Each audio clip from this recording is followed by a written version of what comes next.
औज़ुबिल्लाहिमिनश्शैतानिर्रजीम बिस्मिल्लाहिर्रहमानिर्रहीम। जिस तरह हमारा सबका मौजू चल रहा है कि शबान का जो महीना है, ये चल रहा है, इसमें रोज़े रखने की फ़जीलत क्या है।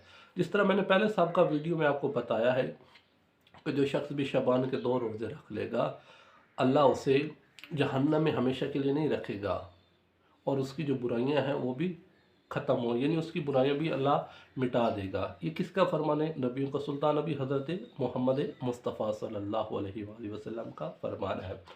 आज मैंने आपको बताना है कि जो शख्स भी शबान के 3 रोज़े रख लेता है, अल्लाह उसको ये तौफीक देता है, वो शबान के 3 रोज़े रख लेता है, तो उसका अजर क्या होगा। हर इंसान की ये ख्वाहिश होती है कि जो भी दुनिया में है कि वो जन्नत में जाए, और जब वो जन्नत में जाए तो उसका मकाम भी बुलंद हो और उसको बहुत बड़ा अजर, और इसी तरह अजर के साथ उसका इसी तरह मकाम भी बढ़ाए। जब मकाम बढ़ जाएगा उसका तो उसकी इज़्ज़त भी होगी और लोग बाकी भी देखेंगे जन्नत में है कि इसने कौन सा ऐसा अमल किया था जिसकी वजह से इसका मकाम बढ़ा है, इसको ये दर्जा मिला है।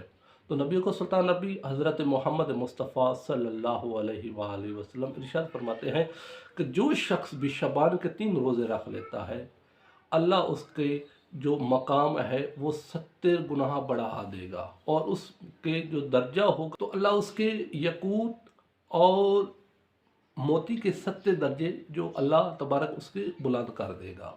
तो ये कितना बड़ा मकाम है कि जब इंसान शबान के महीने में ये 3 रोज़े रख ले और इसको ये अजर मिल जाए, तो फिर इंसान को कोशिश तो करनी चाहिए। अगर अल्लाह ने आपको ये तौफीक दी है, अगर आपके पास आप सेहतमंद हैं और आप ये 3 रोज़े रख सकते हैं, आसानी के साथ रख सकते हैं, तो फिर आप ये 3 रोज़े रखें और आपको इसका अजर बहुत ज़्यादा मिलेगा।